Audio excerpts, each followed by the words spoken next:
अस्सलाम वालेकुम दोस्तों, देखिए मदरसे के बच्चे नाश्ता कर रहे हैं।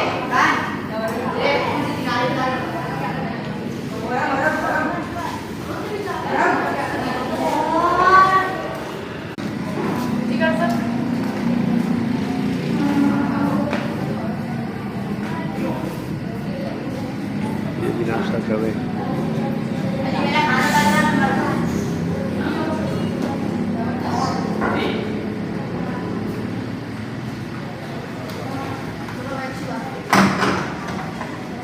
देखिए दोस्तों, मदरसे के बच्चे हैं, वही ब्रेकफास्ट हो रहा है इनका। सारे माशाल्लाह।